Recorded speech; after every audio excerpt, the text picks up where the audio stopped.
And that's the biggest difference between why people take action or inaction is that the difference between knowing how to do it and fully understanding and internalizing by having the experience doing it.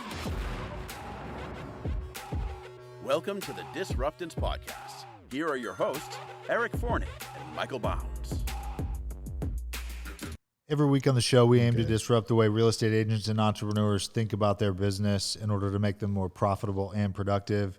And this week, I want to disrupt the way agents feel about their business plan by us finishing the 8 reasons and ways that agents fail to achieve their goals. Last week, when we wrapped up the show, we talked about how environment is the invisible hand that shapes the outcome and the goals for really for everyone, but in this particular instance for real estate agents. And we talked a lot about how a physical environment is what shapes whether or not you achieve your goals. I want to talk about the mental environment, the place that we all live inside of our own heads and inside of our body, right? Our mental and our emotional and spiritual environment oftentimes really shape everything a lot more than we give them credit for. And so what I wrote down is the one of the number one ways that agents fail to achieve their goals is that they follow false prophets. And that's kind of predicated on the idea that Gary always talks about how you get to choose. The beauty of life is that you get to choose your prophets. You get to choose who your wise sages are to model your life after based on who's a prophet with a PH in one particular aspect or category of life. And so I think about an agent will fail to achieve their goals if they're consuming content that is not mentally and emotionally and spiritually aligned with their desired goals. Totally. We are like garbage in, garbage out. They talk about that all the time. And the inverse of this is coaching and mentorship. So we oftentimes, you'll hear in podcasts and stories, you'll hear people talk about align with a mentor, grab a coach. But the inverse is true. The inverse is making sure you're not aligning with people that are at the detriment or consuming media. For example, I'm not going to, a lot of people are binging TV, but a lot of times a lot of that can be, you can consume a book. You could be meeting with a mentor and doing the absolute opposite, something that is productive. Absolutely. So I think about ways in which people can follow false prophets, and that could be if you're following someone who's teaching you how to be a great real estate agent by cold calling, and you have the deathly fear and aversion to picking up the phone and cold calling. False prophet. That's a false prophet for you. Don't do that. You need to find someone who aligns with who you are and what gives you energy, and find that prophet, right?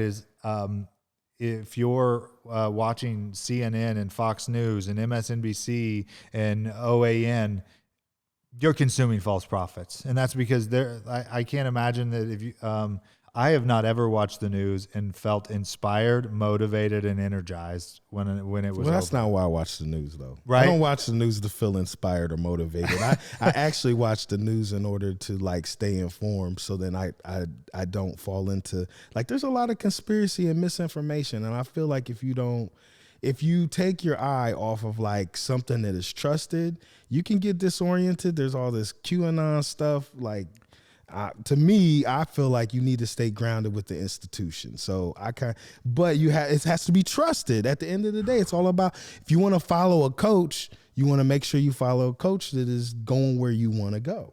That is a slippery slope, right? Given we are at a all-time low historically for media bias and trust. So that is the challenge.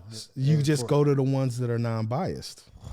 So they have reports on that where you can say, hey, this is, I'm going to stick with some NPR or whatever those ones are, right? Yeah, whatever it is. The challenge that when I think about goal alignment, then that has to then align with someone's goals, right? What is it in your personal life or professional life that you hope to gain or attain or be informed about, that it aligns with your goals. Because the challenge is that when we, like, as you said, it's garbage in and garbage out, right? Is that I know when I'm not my best self, what I find that when I audit my behavior and activities and habits, I'm oftentimes listening to content that is not creating the best thinking model or the best mental and emotional model for me. When you're your best self, what kind of content do you consume? I have to, and actually we'll talk about this as probably the last and arguably most common reason why people fail. But I have to listen to content that is like big exponential thinking. So it's like possibility thinking, not necessarily like probability thinking, because I'm a skeptic. So I can think about all the ways in which something fails. Right. The problem in thinking about all the ways in which things fail means that oftentimes you don't take action because everything will fail. Right. And you're literally paralyzed. everything will kill you, by the way. Yeah. Like water keeps you alive, and too much of it will kill you. So there's a dark side to everything. Man, and that's so scary. I have to, as a skeptic, think about like possibility thinking, big picture, like risk taking type activities, so as not to think small. Or like spirituality content is typically healthy content for me to consume. Like content about like choosing happiness, right? Is this the idea that you choose what you're okay with, right? The concepts that like that we oftentimes go to our external circumstances to try to make our internal better, right? Is I'm angry. Well, I'm angry because something is not going the way I want it to go. Right. That was my choice. Yeah, right? that's selfish. It comes from a selfish place. So once you understand that you're angry and it's all based on selfish, you're able to let stuff go. Well, I don't know that I'm able to let it go as easily as I wish I was. So that's why I know for my best self, I have to re-listen to, I have to consume that content regularly in order to continue to maintain a state of gratitude, in order to continue to maintain a state of compassion and care. That's something that I like. Lauren wakes up and that's who she is. Right. I don't wake up and that's who I am. I have to build that habit in order to understand that I'm okay because everything is okay. Everything. Well, and that's why I lean on. I'm a Christian, even though y'all be hearing me cuss on here, but that's pretty much that's all the Bible says. And that's what I lean on in my faith. So like when you are out there, and this is a really big job, you guys, this is a big thing. Being an entrepreneur is a big thing. At the end of the day, you can know that it's going to be okay. And so that's, to be honest with you, my growth has come from that. Like the one thing that I understand is the less I do, the better I get. And everything is going to be okay is the basis of that. The other reason why I see agents fail is they don't understand what a lead is. Gosh, we've talked about this so many times about how the thing that fails our agents more than anything is the industry, right? As we oftentimes want to place blame on real estate agents for underperforming from a results standpoint. In fact, we were listening to something earlier. It was talking about that like inputs and outputs are disconnected for real estate agents. Oftentimes, those that get disproportionate outputs or outcomes are the ones who have a disproportionate input. As in, like, I know that I have to put in less time and energy than a brand new agent, and yet I get a higher output for the amount of time that I do invest. Right. Right. And so part of the reason why is because I understand what a lead is and what behaviors and activities have to go around what a lead is. And so I want to define this a little bit more effectively for people, because there is this mistake that I see agents make over and over and over and over, where they fall into the trap of believing that leads gives them security. And that's because they don't understand what a lead is actually at its core. Okay. And I think that we've conflated the concept of a lead instead of really understanding that they are a lead is nothing more than a person who has valid contact information. Everyone says they want more leads in our industry. And what I'm trying to make people aware of is you don't have a lead problem. Right. You have a very conversion rarely. problem. That's right. Because we live in a digital distribution age where contact information is not hard to get. Yeah. I mean, how many conversations do you have going to, like, on different threads? You've got an Instagram conversation, you got a Facebook Messenger conversation, you got a Snapchat conversation, you got text messages, and then you got some people that still phone call. Yeah. It is not hard to have leads. Yeah. Yep. Right? It's a conversion problem. 100% a conversion problem. But it starts with thinking that a lead is something else, right? It is. It's a lead. Like, understanding it is what it is. That's right. It's contact information. That's it. That's it. It could be a Facebook account. It could be a LinkedIn profile like Tyler's talking about. That doesn't mean anything, right? That's the very highest top of the funnel. But when you talk to new agents, they say they need more leads. They need more leads. And that's the mistake, is that what you're really saying is I need more people. Well, there are 330 million people in this country. Yeah. I don't think that and you need can more. contact them. Facebook That's is right. literally a CRM. That's right. I look at Facebook as a CRM that it's a database. That's right. That I can mine and I can literally get clients from. And so what people don't understand is that they don't have a lead problem. They have a conversation problem. Right. And it's that they don't have enough conversations to get the outcome, the conversion from the conversations. And that's where lead generation comes in, and that's where habits come in. Yeah, and lead generation is nothing more than conversations. So we call it lead generation when I'm literally having 50 conversations every day, or I'm making 50 phone calls or 100 phone calls, whatever, and that's giving me 10 conversations. So when it boils down, we're conflating. Yes. We're conflating lead generation to what it's designed to do, which is to have conversations. That's right. That's right. Because our job is not that hard. It's not. When you understand what it is. And listen, there's a difference between knowledge and understanding. Very different, by the way. Like, you can know something, but not truly understand something. I know that there's electricity in that outlet. I do not understand electricity. Right.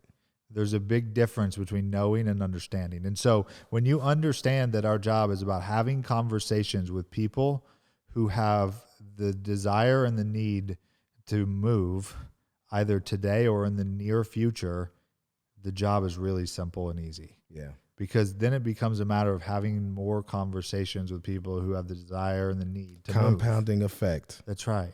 It is not, and you know what? I was telling the team last week, I love my job. Like, one of the other agents was sharing the same thing, and you could just tell that he loves doing what he's doing. And I feel the exact same way, where I'm like, this isn't work to me. This is play. Yeah. Like, I don't know where somehow the idea of work was ruined in this country. And I won't be the old man on my rocker about that, because someone made work a negative. And I think work is a positive. To me, work is play. Work is fun. Work is where I get to go see my friends. When I'm leaving in the morning and Hudson wants to know what I'm doing, I don't tell him that I have to go to work and that I don't want to go to work, because that's not true. I want to go play with my friends and help people. Yeah. You've got to be this, because it's hard. So, like, you've got to love doing it, because if you don't, you would quit. You're like 90% of people that are out, they quit. And I think about how, like, an athlete, Kobe Bryant loved going to work every day. Mm-hmm. Well, when did Kobe Bryant's job become work? It wasn't work when he was 12. Mm-hmm. It wasn't work when he was 18. He was playing. It wasn't work when he was 25. Except that he just started getting paid. Yeah. That's all. Yeah. Nothing changed. The job itself was the exact same that it was when he was 12 and when he was 32. Right. And so I look at it the exact same way. My job is just my job is to go play. And part of the playing is, and helping people is, having conversations as it pertains to what people want in regards to their move. This is okay. I'm not going to get political. This is the same thing with, like, this mask thing, right? Like, it's the same thing. Like, you need to go lead generate. Nobody wants to effing go lead generate. Yeah. But when you have to go lead, like if you see the benefit of it, so then it's not forced upon you. Like the thing is, you're not the people that lead the top producing agents that you've determined out of that. Yeah. They don't perceive lead generating as lead generating. What do they perceive it as?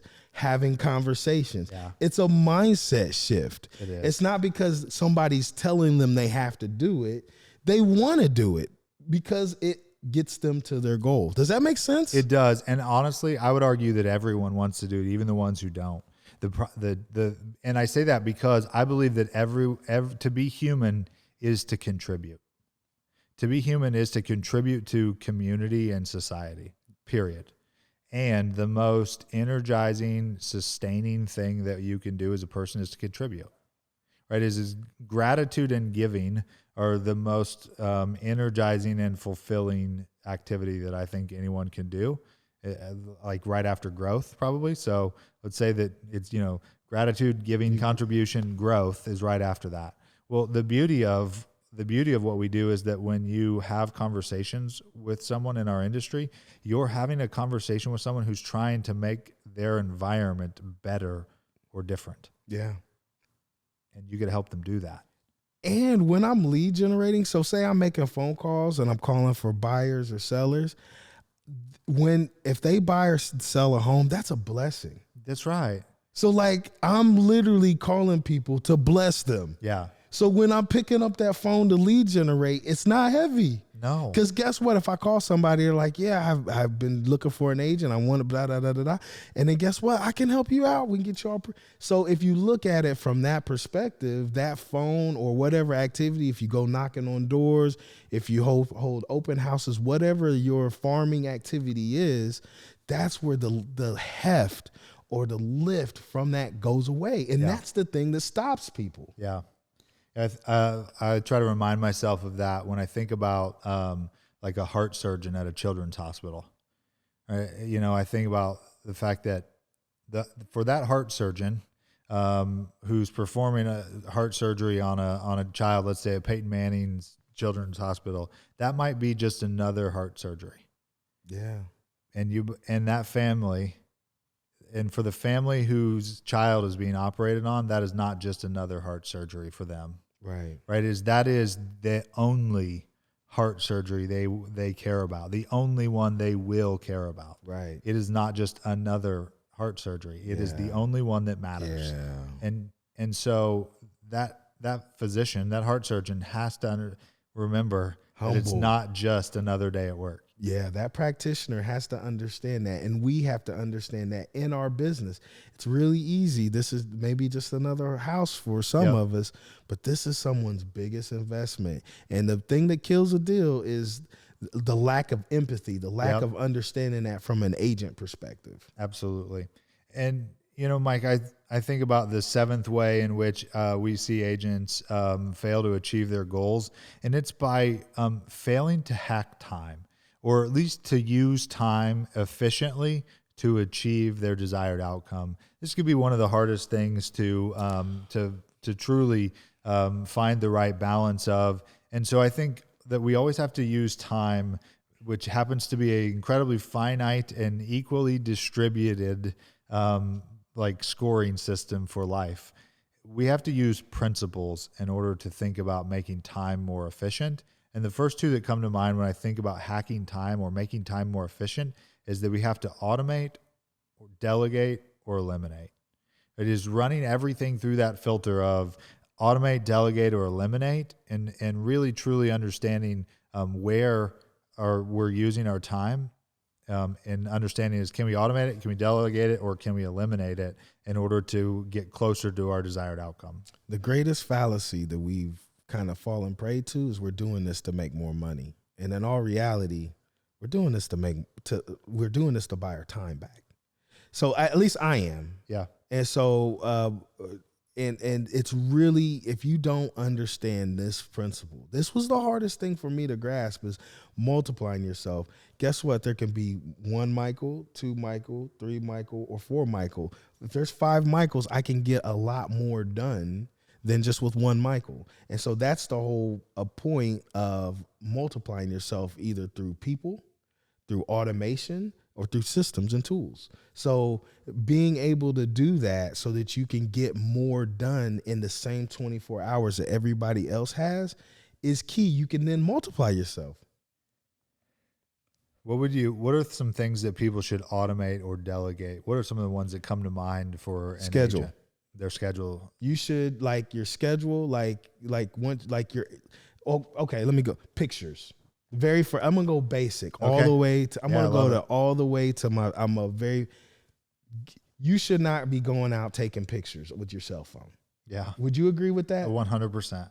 That's delegation 101. Yeah. That people say, well, I don't want to spend money on, $100 on getting my pictures taken.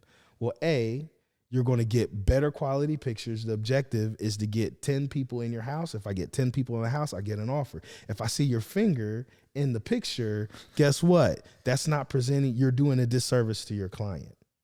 And you're buying your time back. If you're running around an hour, taking pictures, that would be the first thing. What would you say?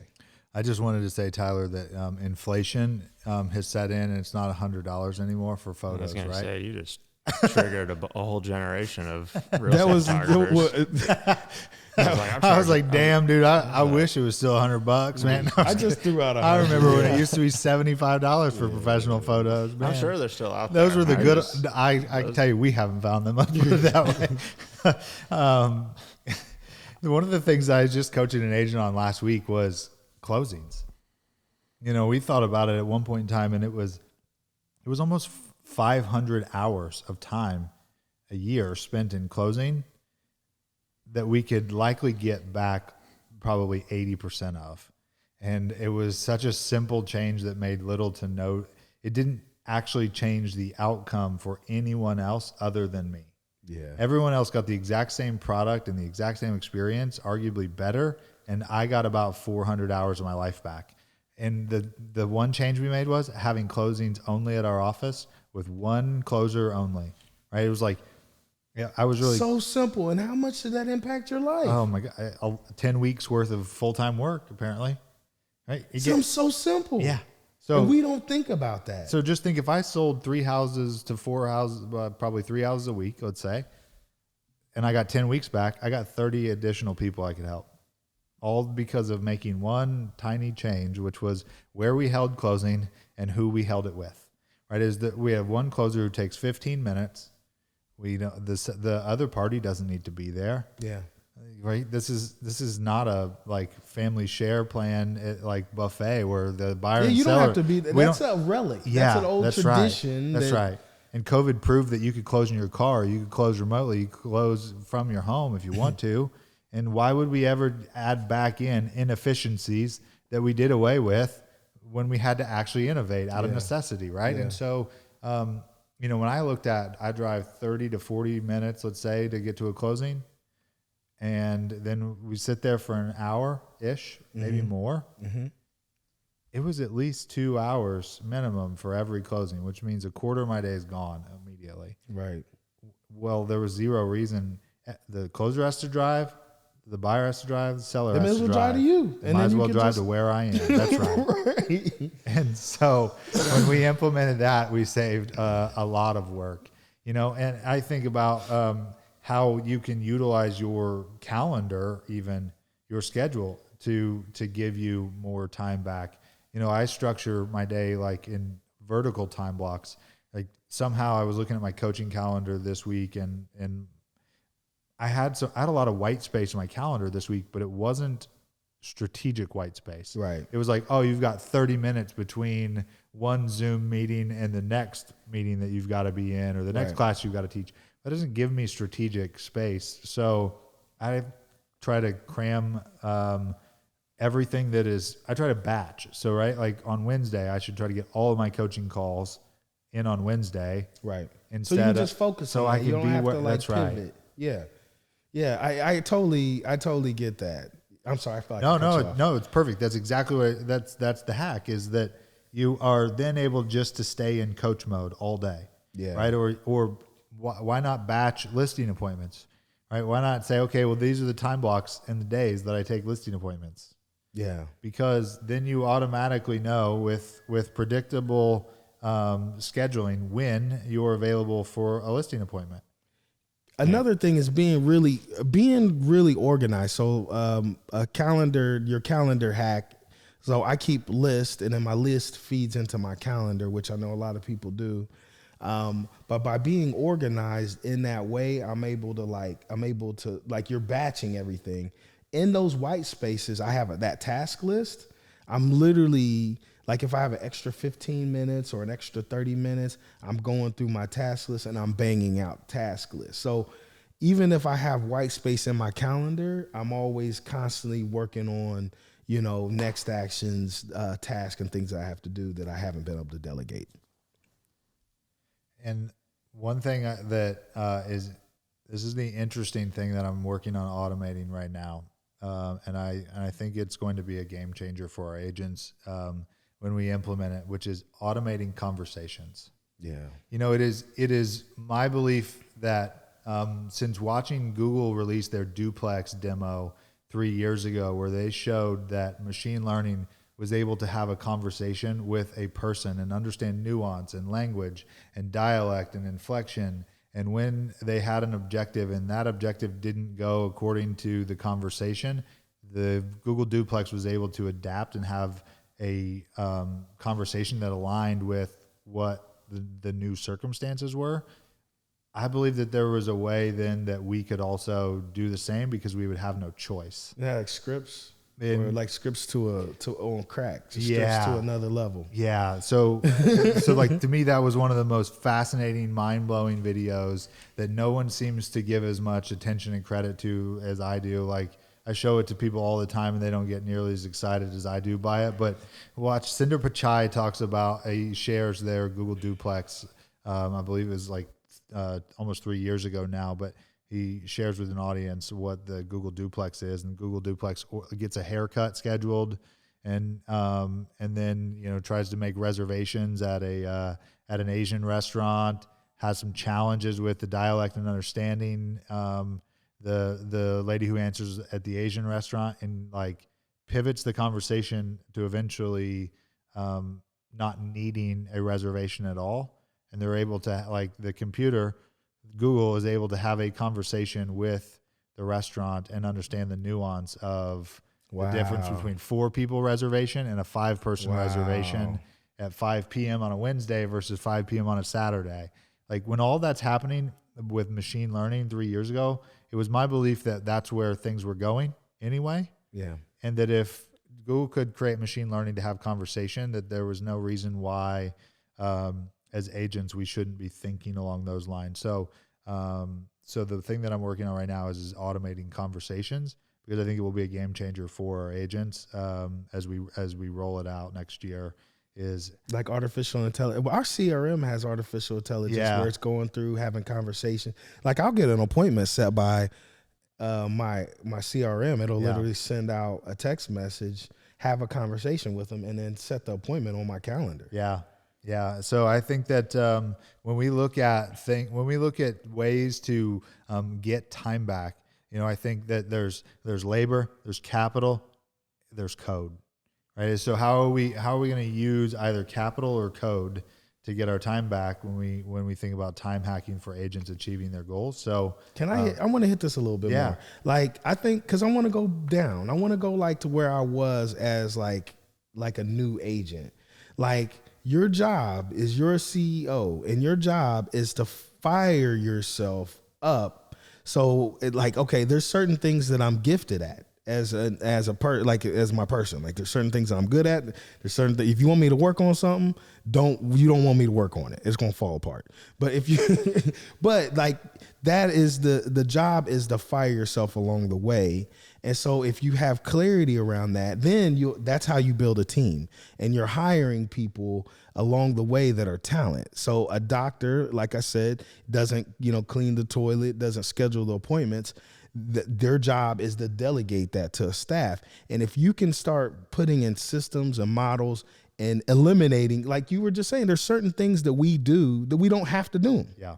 And so once you get clear in where you're spending your time, you can then start taking an audit, and you can start then saying, okay, I need to spend time here. I don't need to spend time here. Or one thing, okay, when I took the team lead position, I was lead generating, making phone calls every day for 3 hours a day. I hired an ISA in the Philippines, and I delegated that off. So then I have 3 hours of my day. So you have to be able to, there's a lot of times in your business where you have to find hacks like that and to multiply yourself. So now I'm making more phone calls because now I have somebody doing it full time, setting 30 appointments where I was setting, 10. Yeah. Yeah. You're using capital to multiply labor in that particular instance. And I think if we can use code, that's the best way to do it, right? Is that if it can be taught to the general public, it can be written in code is kind of the approach that I'm taking to things now, is to think more from a scalability, sustainability. You're playing chess, man. You're talking like. Yeah. And that's just because my thought with it is that, I'm in GoBundance, and one of the guys that's in my GoBundance group, in my GoPod, runs a golf cart distributorship, and I'm jealous when we have conversations because he's running an online drop ship company, right? Like the variables and challenges that show up in his business are drastically different than what shows up in a service-based business.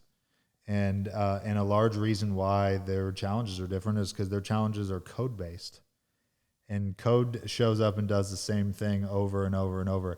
Code understands compounding in a way that people do not. Service does not. That's right. And that's the difference. Right. Yep. And yet, oftentimes, you can still have service and utilize code, right? Is that Amazon, when they deployed their one-click buy, which I happened to use this morning, I had items in my cart that I didn't want to purchase. I do this all the time. I add things to my cart because I am interested in them. Right. And then I probably don't buy them. Right. I usually that desire to buy something wanes after a few days, and I trash them out of the cart. But I had put something in there last night that I likely wasn't going to buy, but in the moment I thought about it. This morning I had something I actually did need to buy, printer ink. Couldn't wait on that, right? And so I clicked the buy it now button. That bypassed the items that were in my cart. I didn't have to take the time to trash the 4 items that were in my cart, remember them, add them to a list, I'll go through 6 extra steps to do it. They use code to give me a better service experience by having a buy it now button instead. Right. And so I think about how do we create better service by implementing better code. And that's where I'm focused on how do we create conversations that happen with people that we know. Yeah. And with people that we don't know. Yeah. My brother does that with his roofing company. He's automated all the emails that go out from when you set a job. When you get a lead, there's an automated email that goes out that's here's what's next. And then after that, he runs the appointment, and then there's another email that goes out. And then he'll finish a repair or something. Once he marks that job as completed, there's another email that goes out 2 weeks later that says, just making sure your repair's good, and can you review us on Google if it's still good? If not, let us fix it. So, and then a lot of times those emails will come back with, looks great, thanks, I just wrote the review. Or it's, oh yeah, do you also do this? And so it's another opportunity. So, and that's all automated. He doesn't block out time to, all right, I need to send out all these, but it's a better use of time just by simply saying, hey, is this... So what's the alternative? You either A, don't do it, or B, you do it and you burn out because you're typing out emails all the time. Yeah. So that's a clear advantage to automating your business. That's right. You see what I'm saying? But how many times do we do our business and we just do it because that's the way we've done it? That's right. And then some people will make the mistake and try to delegate it. Yeah. Right. Is that And it doesn't need to be done. It could be eliminated. That's right. That's right. It can either be automated or eliminated entirely. Right. Right. You know, I was talking to I was coaching one of our CEOs the other day, and he was telling me that he was printing out his closing package, and he was like, you know, it's like 80 pages, and he's like, you know, we have 3 closings. It's taking all this time to sit and like print, you know, 4 copies of each. Why? And I was like, Yeah. what? Yeah. Why? Printing? Yeah. What This, is it? like, Such an inconvenience. and That's so primitive. It That's is. so 2010. You know, I felt the same way about a receptionist. You know, you might remember. I remember. Mike, I still can't figure out why it is that there would be someone who greets you when you show up at an office when every store you go into has gone to automation or elimination, right? Like, why are we hanging on to those antiques? Because we did them at one point in the past. They're like, necessity is the mother of all innovation, right? And so why that's one of the things where I think agents have the ability to think differently in order to get a large portion of their time back to go serve people more effectively. And that leads us to the last reason why we see people fail to achieve their goals when they set a plan, and that's they don't take action. They don't do shit.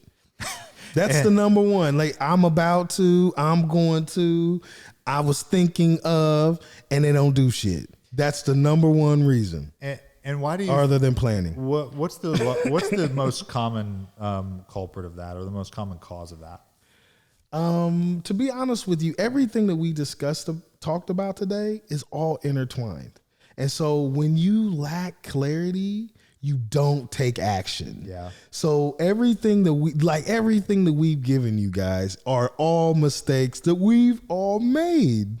And so that, to me, is the number one thing. If you lack clarity, if you don't know what you're going to do, you're going to you're kind of frozen and you don't take action. Yeah. And clarity can be, you know, multifaceted in this particular instance. I think clarity could be you don't know what to do. Right. That you know what to do, but you don't know how to do it. And or you're following a false prophet. Yeah. Yeah. I think that, like, knowing what to do but not knowing what to do it is oftentimes the difference between knowledge and understanding. Yeah. Right. And unfortunately, you can take driver's ed and be fully equipped to get a license and drive a vehicle. You know how to drive a car by the time you get out of driver's ed. Yeah. You don't know anything about driving a car when you get out of driver's ed, despite the fact that you know how to drive a car. Absolutely. And that's the biggest difference between why people take action or inaction is that the difference between knowing how to do it and fully understanding and internalizing by having the experience doing it. Unfortunately, though, you can't get from knowing how to drive a car from driver's ed to actually driving a car without the action. Experience, and taking yet, action. Most everyone wants to get to driving the car without having to take the risky action. You get stuck in that. They get paralyzed in the planning, or they get paralyzed and they never take action. That's right. So you're absolutely right. You can drive a car. And that's the same thing about real estate. People know what a real estate agent is, but they don't know what the job is until you start driving the car. And they're like, oh, yeah, this is totally different from what I thought it was. You know, and that stems, of course, typically from fear, right? The difference between walking out of driver's ed and being able to drive and getting behind the wheel and driving away. Those that do are not afraid to get behind the wheel. Those that do not are letting fear get in the way. Yeah, and so I think oftentimes that the reason why we avoid or resist taking action is because we're afraid of something. Yeah. Right. Is that there's typically, you know, we were saying before we went on and we were discussing it, is like my make-believe pseudoscience psychology tells me that trauma in the past is oftentimes the cause of future-based fear. Is that because we failed at something before and or we failed and we're not enough, either in someone else's eyes or our own eyes, we resist feeling that way again. So we do nothing instead of taking action and failing so that we can avoid that pain. Yeah. And as you know, as an entrepreneur, failing is a part of being an entrepreneur. So like if you're not failing, you're not really So then doing how this. would you, so let's say that it's not sufficient to tell people, like like obviously we have toddlers, right? You can't tell a toddler to not be scared. Yeah. You can't tell a toddler to not be afraid because that doesn't work. Right. Right. Is that Hudson's experience. convinced that there are monsters, right? So it doesn't matter that we have the conversation that there aren't. Like, I look under the bed. okay. So if my daughter or any of my kids are upset and they like, look, there's no monster here. I demonstrate it. I'm a mentor. If she's afraid of a spider and there's a big tarantula, I let it get on my hand to show that it's not going to hurt me. So then she can, if she wants to hold the little bunny or whatever, then she now can trust it. And that's a part of it. Like making sure you get with demonstrate. get with people that are going to help guide you through that. It's all about birds of a feather. If you hang out with 5 millionaires, you'll be the 6th. I'm hanging out with you because I'm picking up what you're putting down. That's it, right? So that's what that is about. Yeah. And so like it's all about confidence. Fear makes you scared. Yep. If you lack fear, you gain confidence. Absolutely. And if you're confident, you're going to be able to persevere and go through this. And so I think what I heard you say is you demonstrate that that it's okay, and that it's safe. It's also a good reminder as leaders that that's a requirement that we have to model all the time, is that we have to provide that safe space for people to go take action and fail without repercussion. Yes. Right. Yes. That's one of the hardest things, and as leaders, is that you have to give people the space to fail without the judgment and without the fear of retribution. Incredibly challenging, because it's impossible to do to be successful in our industry without going through the failure phase. Absolutely. Yeah, that's where you learn. Yeah. Getting your teeth kicked in, you learn not to do that again. So then it becomes a matter of how long are you willing then as a leader to allow someone to fail before you finally decide that you've watched them fail for too long. Whole totally different episode and conversation. There you go. However, it's one of the things that prevents people from taking action is their fear. And yet, unfortunately, we all have to go through the activity and take the action to get past that, to get the experience. It's experience. Totally.